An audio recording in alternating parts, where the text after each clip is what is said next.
Hello, welcome out to this short kind of video series Grace and I will be doing. We're going to cover all of the Black Christmas movies because of the holiday season. Yep. We're going to work our way from Black Christmas 2019 to the one from the mid-2000s, all the way up to the original Black Christmas, which was 1974. Yeah, which I'm really excited to talk about. But we kind of have to do some work to get there. And so if you enjoy this kind of content, if you love Carnage Candy and horror discussions that Grace and I have all the time, make sure and go to patreon.com/hangtime to subscribe and hit that like button if you like stuff like this. But we're going to start off with Black Christmas 2019, made by Sophia Takal. And this has Imogen Poots from Need for Speed. And Green Room, I do believe, right? Yeah. She's in that, correct? She is in Green Room. Yep. Yeah, she's spectacular in that. So we do have to talk about the original Black Christmas a little bit, which was an early slasher. We'll dive into that. It had a remake, like we said, in the mid-2000s. And then this is another spiritual successor by name Black Christmas film. Yeah, I feel like this was definitely a movie that started off as a different script, and they're like, hey, let's put Black Christmas on it to kind of get people to pay attention to what this is. Yeah, like maybe it was like called like sorority Christmas slasher, and then they couldn't figure out how to market it, so they just called it Black Christmas. So this was in 2019 from the producers of Get Out and the Halloween remake from 2019. Yep. And it came out in December. And instead of kind of doing like a slasher movie, it's about sorority sisters who are dealing with a cult. Whenever they were marketing this, I was like, okay, that's pretty cool. Because in the trailer, they clearly show that like the sorority sisters like fight back. They take up arms, axes, hatchets, and then like they're being attacked by some kind of mask-clad cult. Yeah. And it's like wide throughout the college, right? And I watched this and I thought it was just utter trash. It is. I have always been a big fan of Black Christmas, so whenever I saw this trailer come out, I knew as soon as I saw the first guy in the cloak in the black mask, I went, oh, they're going the wrong way with this. Which is interesting because I grew up with the original Black Christmas. I would see it and I thought it was just like, oh, it's Friday the 13th at Christmas. Oh, it's Halloween at Christmas. I didn't understand. As a kid, I've never watched them until we're going to do this series. And so I thought this just looked cool because I thought it was always trash. Yeah. I thought it was always going to be horse schlock.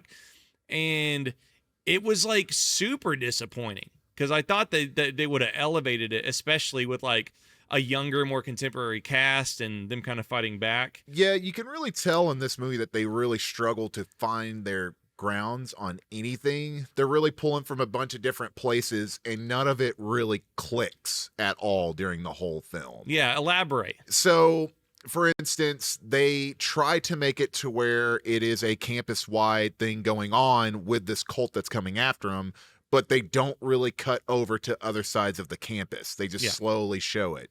They try to make you feel emotion towards your main group of characters, but you really don't. You kind of don't like them, except for Imogen. Like, Imogen is like the only one, or Imogen, that you kind of like in this movie. Yeah, so just a little backstory. Imogen has been, I think it's Imogen, I don't know. But we have been, we're kind of seeing it through her eyes. The frats at this college are like the worst frats ever. They are. Every guy in this is kind of depicted as trash. Except for like two. Yeah. But Carrie Ellis plays a teacher who has, as Grayson said, totally not the villain. I'm not the bad guy. Wink at the audience, not the bad guy. But Imogen has been essayed and kind of is reclaiming her identity right after this really terrible event has happened to her. Her sisters have her back through the whole thing. But they kind of put on a stage show where they call out her attackers. And then kind of the following events are that all these guys in cult mask show up and it's like, okay, cool. The frats are killing everybody. Yeah. They also bring a supernatural aspect into the movie, which is very weird they start putting this goo on each other to make them like bring out like their alpha-ness. It's very weird because it's all linked to the statue that they happen to find, which then causes males to start getting more aggressive, a la Helena's boyfriend, who's super nice at the beginning, then gets super aggressive towards the end and very alpha out of nowhere. Yeah, it's like if the Prometheus goo made the boys will be boys more intense. Yeah. That's a good way to put it. Yeah, how do you think about that? Yeah, that's a good way. Maybe not a good analogy because it's not a good movie. I think I will say I was watching this and I was like, as progressive as I am, I was like, man, this movie really hates guys a lot, which is fine, right? But like, it felt like it was a feminist film written by a man who didn't understand what feminism is. And like, I was really, really shocked to see that women had written it. Mm-hmm. I was like, this feels weird to watch. I felt like, because especially the boyfriend at the beginning when he's like really, he's like, no, I'm not a bad guy at all. And then like everybody in the sorority like attacked him too. That they're like really heated conversation. Yeah. And I was like, this is the kind of movie that like alpha males get really mad at. Yeah. Like super pissed off, right? Yeah. And I was like, this is empowering, right? Especially like whenever she's like reclaiming herself. And whenever she does the musical. Yeah, when they do the musical. And then it's like and then it just kind of loses its heart and soul, and they kind of use her fight as a way to bring out the violence. Yeah. And I honestly would have liked it a lot more if it wasn't rated PG-13 because it's tame in the reclamation of all the women like fighting back. You don't get the satisfaction even of watching them. I mean, it's not like a grape revenge film. It kind of could have been. Yeah, but it's also hamstrung by its PG-13 rating. Yeah, like I said before, I think that it was just a bunch of confusion that was going on because you could tell they take a lot of stuff from like other horror films. One of the kills is like almost shot for shot like a scene from The Exorcist 3. Whenever the girl is looking for her cat and then she turns around to walk over to the cat and the guy comes from behind her to like choke her. That is like pulled directly from The Exorcist 3. And there's like small homages to the original here and there. And whenever like they come in with like the bows and arrows, I was like, this is kind of cool. And that's why I like the trailer so much. It wasn't just like a dude coming in with a knife and stalking him. I was like, okay, cool. It's going to be kind of action-y, kind of like fight back. And it does have like a pretty cool like big battle at the end. A big battle with a random person who runs in with a sled as a weapon. And a full-on wooden sled and just slinging it around. And I want to say that I was really excited when they bring out the alpha. Because there's Carrie Ellis, then they're like, this big guy comes in. Yeah. And like, I was like, cool, maybe it'll be like a goo monster man underneath and stuff.